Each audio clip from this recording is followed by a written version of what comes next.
last year, obviously, LeBron led the league in assists. I'm wondering, as you go into this year, with a short off season, unpredictable year, do you want him carrying the same kind of playmaking load as a year ago, or do you view that as part of the advantage of having Dennis to reduce that? Yeah, still undecided.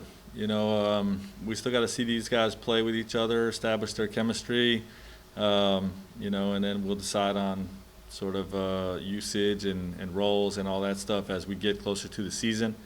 But it's definitely, we definitely have that luxury of potentially playing, lightening the load, so to speak, like you mentioned with LeBron, with Dennis. So we have that option. Is he going to play tomorrow, LeBron? We're still undecided with regard to which guys are going to play and which guys won't tomorrow. Dan? Hey, Frank. How's Alex? After yesterday, we didn't ask you about him last night. Kind of what happened and how's he feeling today? Yeah, he's still sore. He just has I believe it's a hip flexor strain, and he did not practice today. Will not play tomorrow. He's one guy we know will not play tomorrow, and but they don't believe it's going to be any further than that. So hopefully be back at work for Tuesday's practice and playing the Phoenix games. Alan Slewa? Hey, Coach. Just get your thoughts on Kuzma. Seeing how he, I guess, adjusted last season to playing the role that the team asked him to. How do you see him evolving this season? What are some areas of his game that you think will be good for him on a personal level, but also beneficial to the team? Okay? If you could talk about Kuz a little. Yeah, we want him to continue to improve his perimeter shooting. To be that type of quick catch and shoot guy at his size really provides a great offensive dynamic for us. Obviously the decision making as he attacks the paint, something he'll continue to grow with. And then defensively, I love the effort that he played with last year and how he got better at just understanding coverages and angles and all those types of things. So we want him to continue to grow there as well. Calhoun? Frank, I know we were asking you about Taylor last night, and you talked a lot about his offensive value, the different ways he can attack. But in order for him and a guy that young to get a regular role, what's sort of the baseline that you expect? Is it on defense? Is it making good decisions? What's sort of the minimum criteria he needs in order to secure playing time? Well, with any young player, you have to hold your own in the defensive end, and you have to play offensively, fairly mistake-free. You don't want to, you can't be out there, with turnovers and bad shots and, execution pieces that aren't done at a high enough level. So, I think it starts with, holding his own on the defensive end, which he's so far shown me he can do, and then offensively, playing within himself, minimizing mistakes, and that's just holding your own. But we feel like he can do a lot more than that. So that's the encouraging thing for me. We feel like we can put the ball in his hands to be an attacker of the paint, and is also very good on the backside, shooting the basketball. So, but it starts with the defensive end. Melissa Rowland? Frank, all season long last season, all of the guys, including you, talked about how great the team's chemistry was. Guys called it, the best out of any team they've ever played on so far. I'm curious how the new guys have affected that. What's been kind of your impression so far of the team's chemistry and how it's going to change and evolve this season?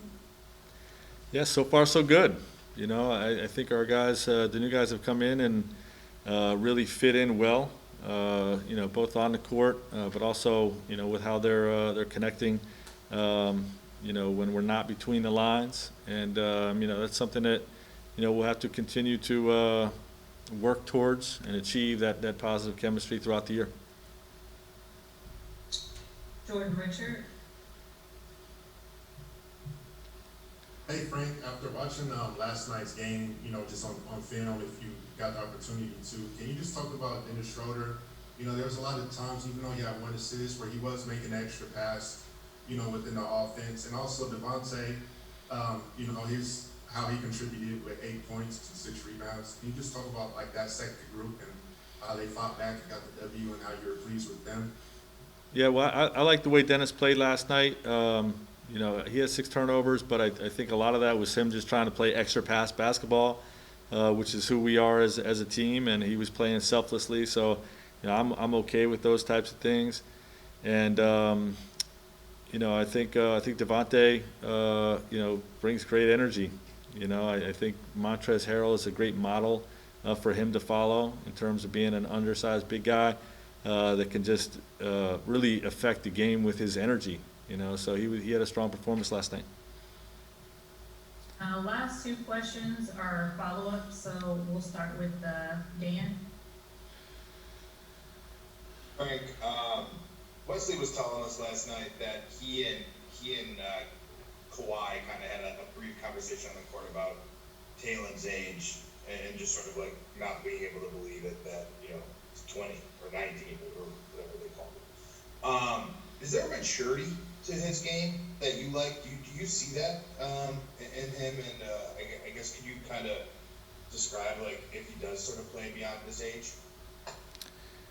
Yeah, I mean, I think he just has a great instinct for the game, you know, and his skill set is very versatile, you know. So you know, I definitely think he's a mature young man. I think he's further along in his abilities than we all thought he would be at that age. And you know, I feel like we got a heck of a player in the second round last year, you know. So future's bright for the young man. Okay, and our last follow-up, Bill Oram. Hey Frank, just kind of going back to the point guard question, you guys have a lot of non-traditional playmakers in the sense that LeBron's 6'9", Talon, handles the ball. This might be leading the witness a little bit, but how important is the term point guard on this team and the idea of identifying a point guard? Like last year, LeBron called himself a point guard, but he usually was listed as a small forward and things like that. Like, how important is that label in this team? Yeah, I mean, I think it's important with every team. You know, and I don't think LeBron's role is going to change, even if he has the ability to defer to another playmaker out there. You know, he's still going to be the primary ball handler, just like he's been throughout his entire career, whether he has another guard out there with him or not. So, you know, whether you use the phrase point guard or not, you know, is really not important to me. It's really about being the quarterback of the offense. You know what I mean? Having the ball in your hands and knowing where we want to go with it.